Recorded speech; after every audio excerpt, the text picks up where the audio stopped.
சொல்லிட்டு பொதுவாக பல பேருக்கு ஜாதகத்தில் சனி இருக்கும், பட் சில பேருக்கு மட்டும் தான் வாயில சனி இருக்கும். இந்த மாதிரி ஏகப்பட்ட பேர் முன்னாடி வாய் விட்டு பின்னாடி பேக் ஃபேர் ஆனதை வந்து பல பேரை பார்த்துருப்பீங்க. இது ஆடியோ பொடியோ போட்டிருப்பேன். இது வந்து பார்ட் 2. ஓகே சஜஸ், அது யாரிடம் பற்றி வெளியாக பார்க்கலாம். நம்ம சேனலுக்கு புதுசாக இருந்தீங்க அப்படின்னா நம்ம சேனல் சப்ஸ்கிரைப் பண்ணி விடுங்க. பழைய ஆளாக இருந்தாலும் பரவாயில்ல, லைக் பண்ணிட்டு போக. சோப் பட்டன் இருக்கா, சின்ன பட்டன், அந்த சின்ன பட்டனை கை அமைக்கி இந்த மாதிரி சின்ன யூடியூபர்ஸுக்கு நீங்கள் தான் ஹெல்ப் பண்ணணும். இந்த சின்ன யூடியூபர்ஸுக்கு ஹெல்ப் பண்ணுங்க சோல்ஜர்ஸ்.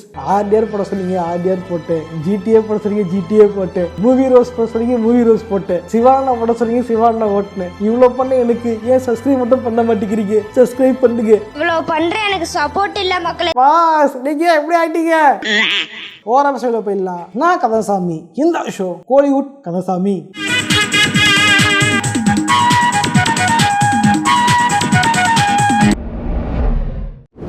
முதல்ல பார்க்க போறது ஜோதிகா.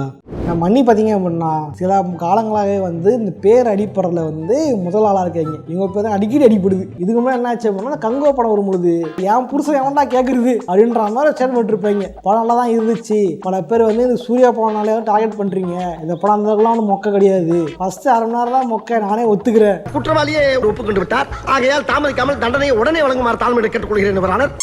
உங்களே படம் நல்லா இருந்துச்சு அப்படின்ற மாதிரி சொல்லியிருந்திருப்பாங்க. தப்பே பண்ணியிருந்தாலும் தான் தப்புன்னு உங்களுக்கு தெரியும், தெரிஞ்சாலும் சாரி கேட்க மாட்டாங்க. ஓஹோ, அதை வந்து அப்பவே வந்து பல பேர் கலாச்சிருப்பாங்க. இப்போ ரீசெண்டாக பார்த்தீங்க அப்படின்னா நீங்கள் வந்து இப்போதைக்கு பாலிவுட் போயிட்டாங்க. பாலிவுட் போயிட்டு அங்கே போய் வந்து ஒரு சீசன் நடிக்கிறாங்க. வந்து நெட்ஃப்ளிக்ஸில் வருது. அது பேர் வந்து டப்பா கார்ட்டூன். இதுக்கு என்ன பண்ணாங்க அப்படின்னா ப்ரெஸ் மீட் வச்சுருந்தாங்க. அந்த ப்ரெஸ் மீட்டில் வந்து கேள்வி கேட்கும் பொழுது இவங்க வந்து தேவையான துடுக்கா வாய் விட்டுருப்பாங்க. ஃபீமேல் செட்ரிக் படங்கள் வந்து பற்றி நினைக்கிறீங்கன்ற மாதிரி ஒரு கொஸ்டின் கேட்டிருப்பாங்க ஆங்கர்ஸ். ஒன்றா சொல்லணும், இல்லைங்க அந்த மாதிரி இந்த மாதிரிங்க அதை பூசி மொழி இருந்துக்கணும், இல்லை ஏதாவது ஒன்று பேசி அப்படி போயிருக்கணும். என்ன பண்ணுறாங்க அப்படின்னா பொதுவாக வந்து சவுத்தில் வந்து இந்த மாதிரிலாம் கிடையாது, பால்டு மாதிரிலாம் கிடையாது. அங்கே வந்து மேல் டாமினன்ஸ் ரொம்ப அதிகம். ஃபீமேல் செட்ரிக் படங்கள் பெருசாக வரது கிடையாது. அதை ஹீரோயின் கேரக்டரை வந்து யூஸாக தான் யூஸ் பண்ணுறாங்க, ஹீரோவுக்கு சொம்படிக்கு தான் யூஸ் பண்ணுறாங்க அப்படின்ற மாதிரி சொல்லியிருந்திருப்பாங்க. இது என்னன்னா பொதுவாக சவுத்து அப்படின்னு சொன்னால் பரவாயில்ல, அவங்க குறிப்பாக என்ன சொன்னாங்கன்னா டவுன் சவுத்து அப்படின்னு சொல்லியிருப்பாங்க. டவுன் சவுத்னா என்ன அர்த்தம்? இந்தியா டவுன் சவுத்தில் இருக்கிறது 2 ஸ்டேட், ஒன்று கேரளா, ஒன்று தமிழ்நாடு.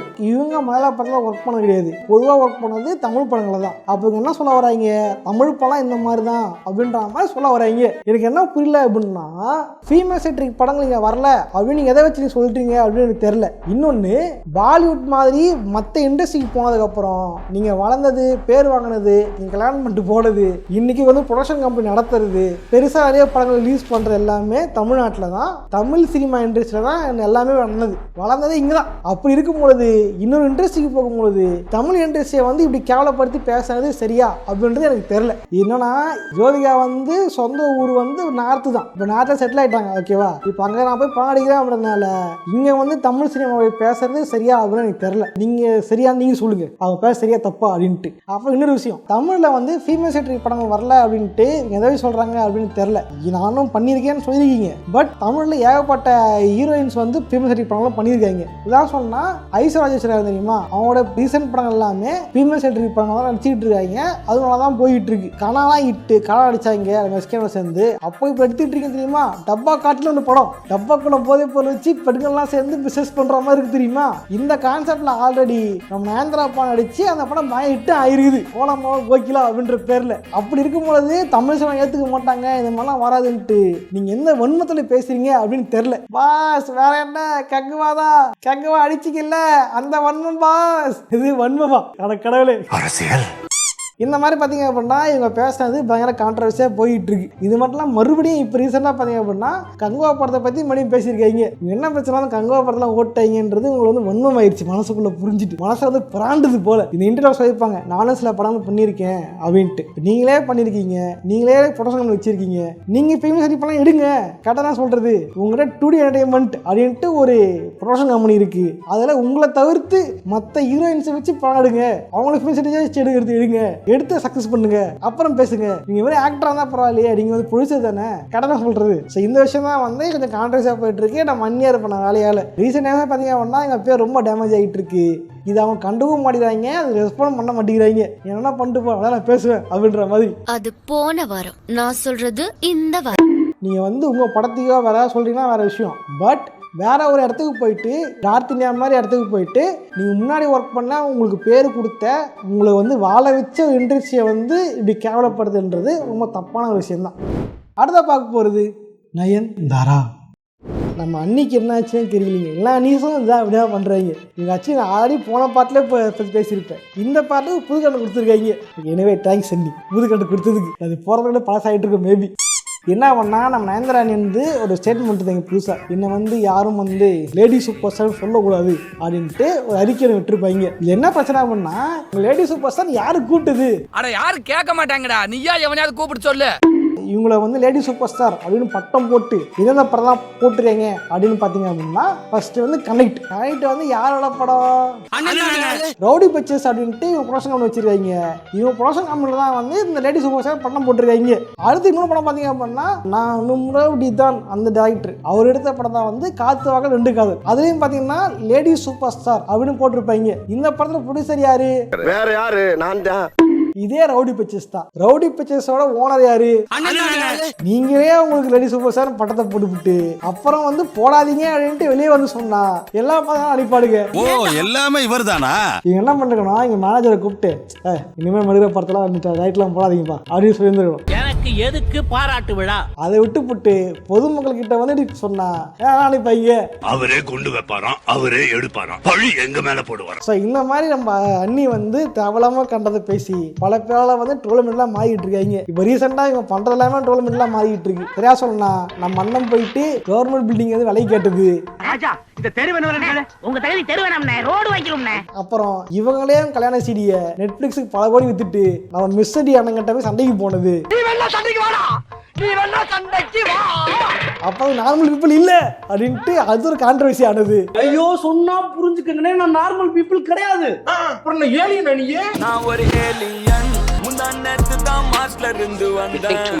தொடர்ந்து கான்ட்ரவர்சியில் மாறிக்கிட்டு இருக்காங்க. அதில் ஒரு கான்ட்ரவர்சி இந்த கான்ட்ரவர்சி. இதுக்கு நீ கம்முன்னு இருந்திருக்கலாம்ல, ஏன்? இவருக்கு இதான் வேலை.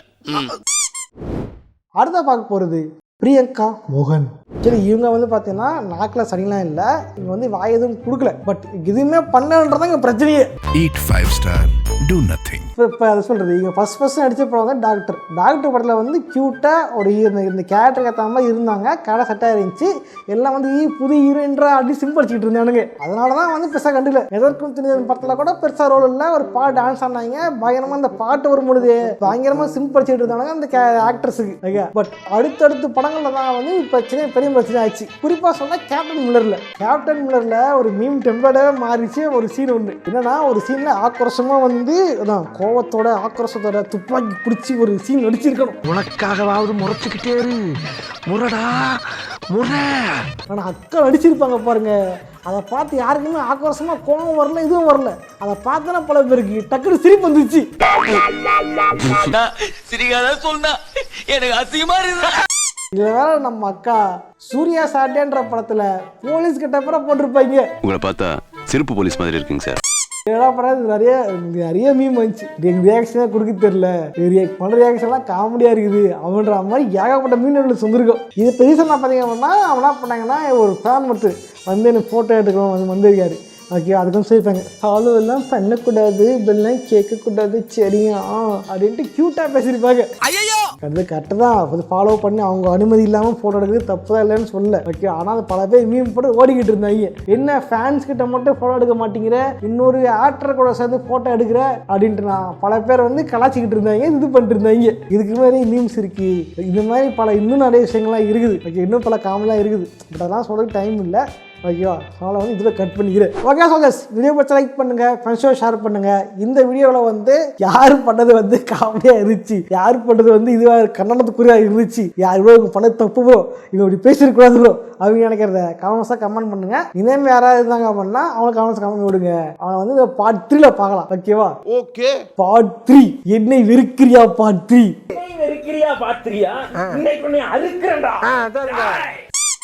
பார்த்துல பார்க்கலாம். ஓகே, கொஞ்சம் போகிறோம், சும்மா போனீங்க லைக் பண்ணி சப்ஸ்கிரைப் பண்ணிட்டு போங்க. சேனல் புதுசாக இருந்தீங்கன்னா மகாசன் சப்ஸ்கிரைப் பண்ணுங்கள். ஓகே சோல்ஜர்ஸ், இதே மாதிரியான இன்னொரு சுவாரஸ்யமாக சந்திக்கிறேன். போட்டுறேன். பாய்.